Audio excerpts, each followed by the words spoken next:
Bab 2138. Ruangan Tuan Iblis. Dalam sekejap, Tiovan dan Firman Liu bertaruh. Namun, keduanya terbang ke atas saat bermain, dengan sengaja mencapai posisi yang sangat tinggi di langit. Pertarungan antara kultivator fase penilaian, suaranya menggelegar, dan kekosongan bergetar. Seluruh langit telah kehilangan warna aslinya, tetapi bersinar dengan segala macam kecemerlangan seperti kiamat. Meskipun mereka berdua bertarung dengan sengit, embusan angin yang menderu, bertiup sekitar 100 mil seperti badai, tetapi itu tidak akan menghancurkan puncak ketiga. Tiovan tidak ingin mengganggu peranan Erikin untuk menyelamatkan Febrina Tang, dan Firman Liu tidak ingin merusak industri partai Jihuo karena pertengkaran itu. Semuanya, kembali ke formasi dan pertahankan dirimu. Di sisi lain, menghadap kultivator jalur garis pertama kekeluargaan yang diusung oleh Yura Wang. Penatua Yue itu tampak serius, dia meraung. Semua orang dengan cepat kembali ke formasi hebat ini sementara Firman Liu memulai gerakannya. Setelah itu, orang-orang kedua belah pihak di pegunungan terus bertarung di sekitar formasi. Meskipun basis kultivasi Yura Wang ini ada di ranah kultivasi fase penilaian, tetapi dengan banyak formasi di sini, dan pengalaman yang kaya dari Penatua Yue dan yang lainnya, dia tidak jatuh ke dalam kerugian untuk saat ini. Teriakan pembunuhan di luar memekakkan telinga, dan raungan Reiki berlanjut. Dampak dari berbagai ilmu sihir, dan puncak gunung yang gemetar bergetar seperti gempa bumi. Tetapi saat ini, Erikin tidak punya niat untuk peduli tentang hal-hal ini. Di gua yang panjang dan sempit, Erikin datang ke tengah dalam beberapa langkah. Pada saat ini, Febrina Tang sedang duduk di atas panggung batu giok, energi iblis menggelora di sekujur tubuhnya, seperti sebelumnya, terseret oleh benang sutra pengendali iblis. Fedri Su pergi ke samping, melirik formasi secara acak, dan mengangguk setuju. Formasimu, tata letaknya memang sempurna, tidak ada masalah. Dengan itu, dia mengambil pil iblis lain dan mengendusnya, tidak ada masalah. Karena formasi dan pil iblis sudah benar, masalahnya hanya ada pada ketua iblis ini. Pergi, tangkap dia kali ini. Fedri Su berkata kepada Erikin, dia juga sedikit ingin mencoba. Bagaimanapun, dia adalah seorang senior di ranah fase penilaian. Sebelumnya, di depan Erikin, dia agak malu. Akibatnya, nada bicara anak ini tidak terlalu bagus, dan dia sepertinya meremehkan dirinya sendiri. Dia harus berhasil mengembalikan harga dirinya dan memberitahu anak ini bahwa pendahulunya akan selalu menjadi pendahulunya. Sentuhan pikiran berlalu dalam sekejap. Erikin duduk bersila, jiwa terpisah, dan Fedri Su terbang ke tengah alis Febrina Tang lagi. Semuanya tetap sama di lautan pengetahuan Febrina Tang. Meskipun pil iblis telah berhenti, racun telah menyusup masuk. Namun, ketika Erikin jatuh di laut kesadaran, dia tiba-tiba menemukan bahwa Fedri Su telah menghilang. Jangan khawatir, aku tepat di sebelahmu, hanya sosok yang sengaja disembunyikan. Setelah beberapa saat, kamu akan langsung memasuki area yang dikuasai oleh Tuan Iblis, dan aku akan menembak dari kegelapan dan membunuh iblis itu dengan satu pukulan. Erikin mengangguk, dan diam-diam mengatakan bahwa Fedri Su memang memiliki cara untuk menghadapi ketua iblis. Misalnya, ini adalah sarana menyembunyikan jiwa, di laut kesadaran ini, harus disembunyikan dari Febrina Tang. Tetapi jika ada ketua iblis menempati tempat ini, dan tidak dapat melihat Fedri Su, jauh lebih mudah untuk membunuhnya. Begitu tubuhnya bergerak, Erikin pun langsung terbang menuju ke pompong ulat sutra hitam besar itu. Dalam ruang laut kesadaran Febrina Tang yang sangat besar, hampir separuh wilayah ditempati oleh kepompong ini. Di sini, lautan kesadaran yang sebenarnya terhitung sebagai Tuan Iblis, tidak berlebihan, kecuali tidak dikuasai oleh tuan rumah sebenarnya, Febrina Tang. Tapi ketika dia terbang mendekat, Erikin bisa melihat dengan jelas bahwa itu seperti kepompong ulat sutra. Filamen yang membungkus area hitam ini semuanya adalah kabut hitam yang mengambang. Melayang di sini, Erikin merasa bahwa dalam kabut hitam tebal, itu tampak seperti jurang maut, dengan aura bahaya yang tak berujung, ingin memilih seseorang untuk dimakan. Sesyah. Namun, Erikin tidak ragu-ragu, di bawah aura tubuhnya seperti meteor, tiba-tiba bergegas ke kabut hitam. Jika dia ingin benar-benar mengakhiri ketua iblis ini, dia harus masuk jauh ke dalamnya. Untaian kabut hitam ditinggalkan oleh Erikin, dan energi hitam di depan Erikin menjadi lebih menyebar, dan perlawanan meningkat. Mata Erikin beralih ke cahaya, dan dia menekuknya dengan telapak tangan. Api yang membakar berubah menjadi telapak tangan raksasa, dan menghancurkan penghalang energi hitam yang tampak seperti zat di depannya. Saat tubuh melewatinya, Erikin merasakan tekanan di sekelilingnya tiba-tiba menjadi ringan. Seolah-olah dia telah menghancurkan kepompong, memasuki ruang di dalamnya, dan datang ke area abu-abu yang sangat besar.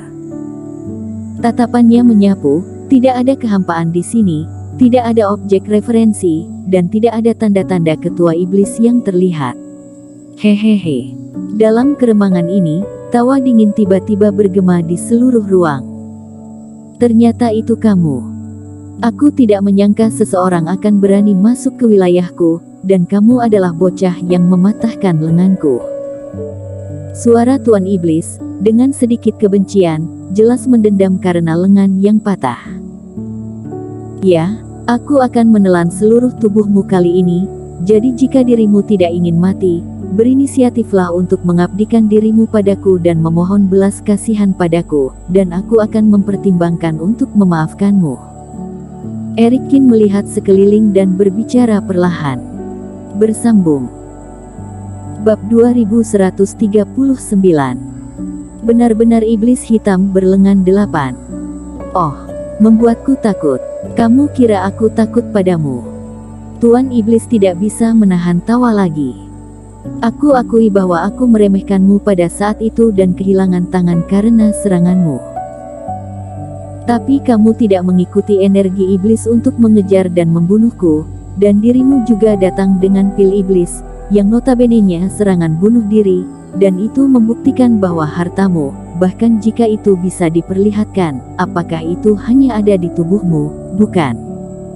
Tuan Iblis tersenyum penuh kemenangan. Kamu pintar, tapi karena kamu percaya kalau dirimu tidak bisa menahannya, mengapa kamu tidak berani muncul? Apakah karena kamu secara alami lemah? Tidak heran ketua iblis itu pengecut, bukan sebanding dengan kita yang manusia. Erikin mencibir, dengan sengaja merangsang iblis itu. Selama dia muncul, Fedrisu, yang tidak terlihat di samping, memiliki kesempatan untuk langsung menyerang dan membunuhnya. Lancang. Tuan Iblis mendengar Erikin mengejek ketua iblis, dan dia sangat marah. Meskipun ketua iblis semuanya licik dan berbahaya, ia memiliki rasa kehormatan dan kebanggaan yang tinggi untuk keluarganya. Kamu manusia yang memalukan. Jika bukan karena kami para ketua iblis dan bertarung dengan para makhluk abadi secara sengit, pada akhirnya tidak akan seperti manusia, pengecut dan penakut, siapa yang akan menjadi lawan manusia? Bukankah ingin mati lebih awal, maka aku akan memenuhi permintaanmu. Diiringi teriakan ketua iblis yang mengguncang kehampaan. Seluruh ruang abu-abu tampak mendidih. Garis-garis energi hitam muncul ke segala arah di ruang abu-abu ini, dan kemudian terus berputar di tengah dengan angin kencang. Erikin juga mundur sedikit kemudian karena angin kencang. Perhatian, iblis ini sudah akan keluar. Ketua iblis tidak akan mengikuti aturan. Saat dia muncul, dia mungkin akan menyerangmu. Fedrisu mengingatkan. Erikin menyipitkan matanya dan memperkuat kewaspadaannya. Kemudian, di bawah embusan angin, ketua iblis dengan kepala gelap dan 8 tangan tiba-tiba terbentuk. Hanya saja pada 8 lengan iblis ini, salah satunya patah menjadi 2, dan potongannya sangat halus dan rata, seperti sayatan pisau. Iblis hitam berlengan 8 kenapa begini? Fedri Su tercengang, dan Eric Kin juga mengerutkan kening. Formasi dan pil iblis tidak memiliki efek terbaik, membuat mereka berpikir itu pasti jenis ketua iblis yang salah, tetapi hasilnya tetaplah iblis hitam berlengan 8, dan Fedri Su menebak-nebak. Ketika dirimu tiba di tempatku, dirimu hanya dalam keadaan fase transendensi, dan kamu berani berteriak sombong, matilah untukku.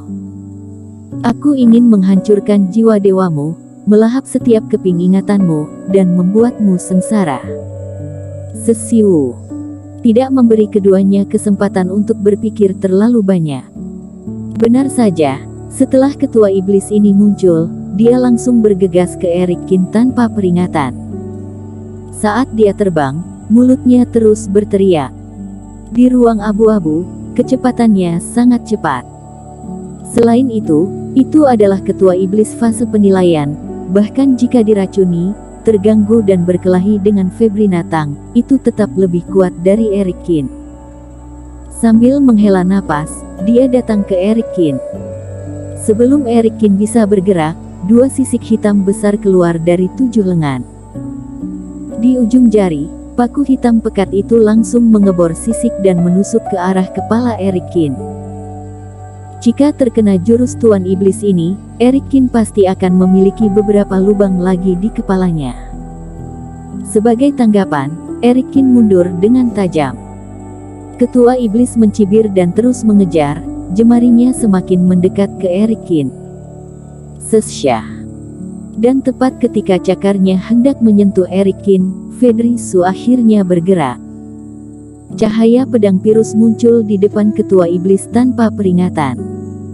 Setelah 2 lengan yang menonjol menyentuh cahaya pedang, mereka pecah dalam sekejap seperti pisau yang memotong tahu, dan jatuh ke dasar ruang. Ketua iblis mau tidak mau berteriak dan mendongak, langsung panik. Di atas kepalanya, sebuah pedang panjang yang dipadatkan oleh kerohanian muncul di telapak Fedri Su pada saat ini. Fedri Su mengangkat pedang panjang itu tinggi-tinggi dan menebasnya dengan pedang. Meskipun kemunculan Fedri Su yang tiba-tiba sedikit mengejutkannya, hal yang paling menakutkan adalah kultivasi Fedri Su. Sialan, aku sudah tertipu. Pantas saja anak ini berani masuk ke tempat ini karena dia menemukan bantuan asing. Tuan Iblis mengerahkan seluruh kekuatannya, dan kemudian mundur dengan tajam. Dia tidak muncul untuk pertama kalinya sebelumnya, hanya mencoba mencari tahu kartu truf Eric Kin, tetapi setelah melihat sekeliling, dia tidak menemukan sesuatu yang abnormal pada Eric Kin sebelum dia memadatkan tubuhnya dan muncul. Tak disangka, akhirnya terjebak juga. Saat Tuan Iblis melarikan diri, ruang abu-abu juga gemetar saat ini. Ketika pedang panjang Fedri Su diayunkan, itu dipengaruhi oleh getaran ruang ini, dan bilahnya menempel pada tubuh Tuan Iblis. Meski menembus kulitnya dan memotong sepotong energi hitam, itu tidak membelahnya menjadi 2. Dirimu beruntung. Melihat Tuan Iblis berteriak kesakitan, melarikan diri ke kejauhan dengan panik, raut wajah Fedri Su tampak sedikit jelek, mengerang, dan mengejarnya dengan tiba-tiba. Eric Kin pun maju selangkah dan mengikuti di belakang Fedri Su. Mereka bertiga terbang bolak-balik, bergerak menuju kedalaman di ruang abu-abu. Fedri Su kemudian menggunakan cahaya pedangnya lagi, mengeluarkan cahaya keagungan seperti hujan lebat. Tuan Iblis berteriak terus-menerus, dan 5 lengan yang tersisa dipotong 3 oleh Fedri Su satu demi satu. Sepertinya hanya masalah waktu sebelum dia dapat membunuhnya.